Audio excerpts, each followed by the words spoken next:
Yo, yo, yo, what's good, everyone? It's your boy GD, the sports actor, and we're just going to get right into this mix.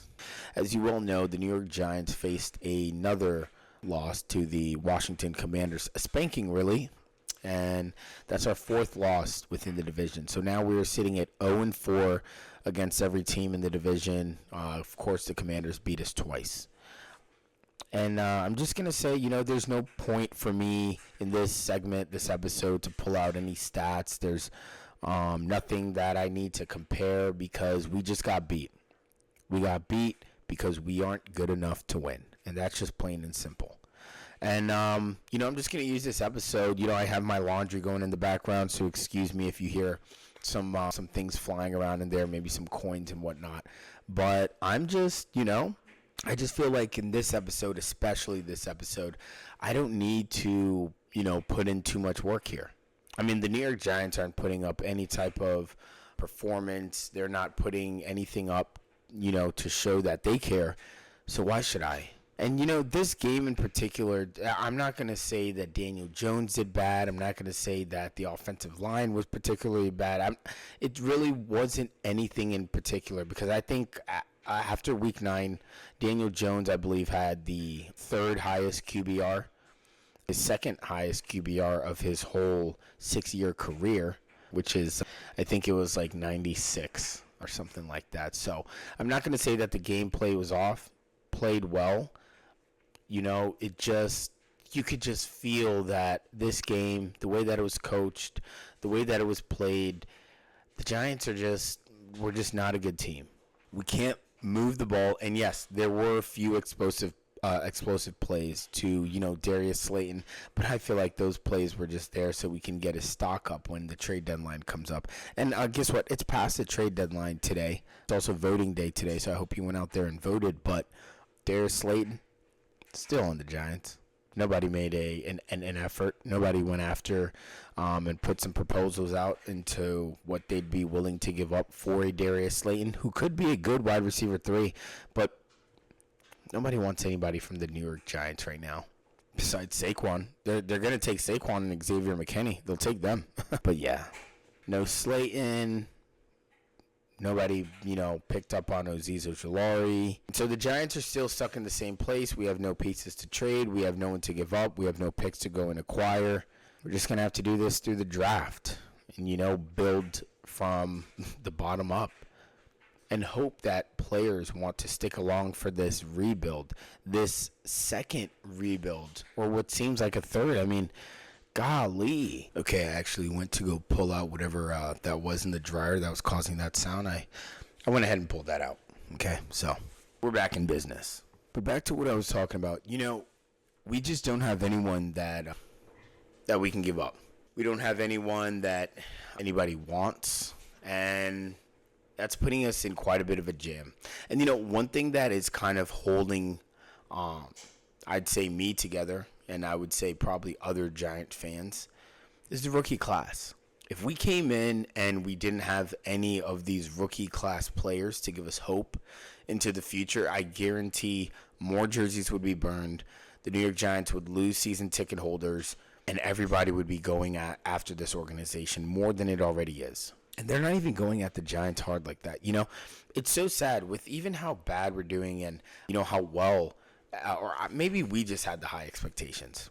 But with how high the expectations were for the New York Giants coming into this season, not even talked about. They're talking about the Jets. A team that has never won a Super Bowl is being talked about over the New York Giants, who've proven that they can do it in the Super Bowl, who've proven that they can build a team and have a championship personnel when it comes to the coaching, when it comes to the players, when it comes to the playbook. And what's going on right now is just, it's wild to me. It really is. I mean, the whole first half against a Commanders team that we normally beat, we normally use as a reset and really just find our bearings with them, when we're having a troubled season.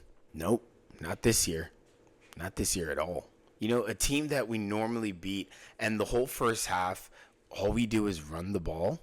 I believe Daniel Jones had maybe -8 passing yards in the first half.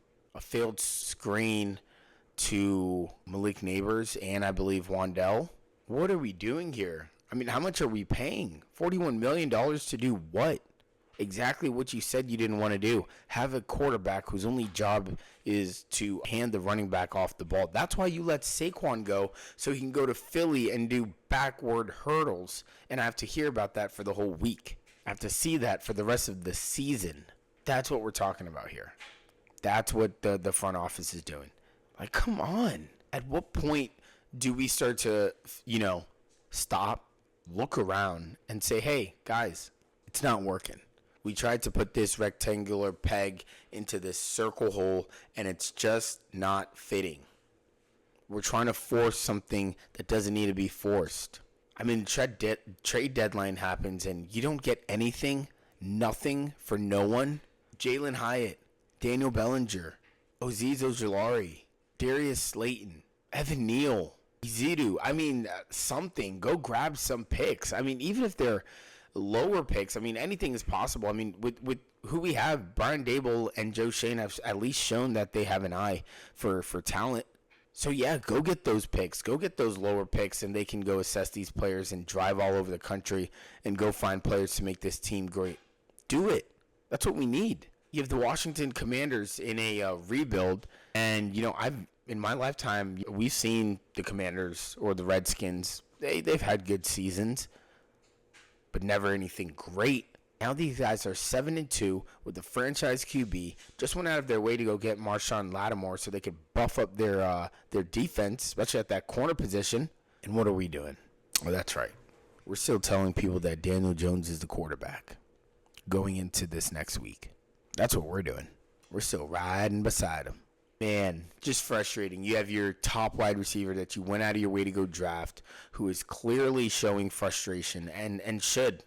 He has every right to show frustration. Clearly showing frustration in the fact that, the team isn't built well. Decisions that are being made are confusing. The ball isn't going in his direction. And we clearly are looking at the playbacks. We're looking at the tape. We see that on first reads when Malik Neighbors should be the person that you go send the ball to, that you go look for, that you give him a target. No. You don't want to give him a target when he's open. You don't want to give him a target when he's contested. You don't want him to even try. You said, hey, I'm just going to let you be, a lightning spark in the beginning of the season for the first 4 games. After you get this concussion, ice, cold, Alaska. Because this guy was en route, on his way to winning Offensive Rookie of the Year, on his way to leading the Giants offense all by his lonesome. But at some point, everyone gets tired of having to do the extra work for everybody in the group. The defense is getting tired. You can clearly see it. Deonte Banks is getting tired because they are always on the field, which means that they are always tired, which means that they are inevitably going to get cooked. And this all comes back to the Giants can't hold the ball long enough, and we can't score points. And that responsibility falls on the quarterback. Yeah, there have been some drop balls, but I'm sick and tired of hearing about the drop passes. I've seen worse decision-making than I've seen drop passes. So let's start there. We've seen worse decisions by Daniel Jones through interceptions, or through just not taking a sack, or through pick sixes, or through just throwing behind a receiver, throwing too low to the ground, overthrowing a receiver. We've seen more of those than we've seen dropped passes. So save it. Just save it. And, I don't want to make this episode too long. It is what it is. We have another game coming up in Germany, 6:30 a.m. my time. Pacific Standard Time, 9:30 a.m. Eastern Standard Time.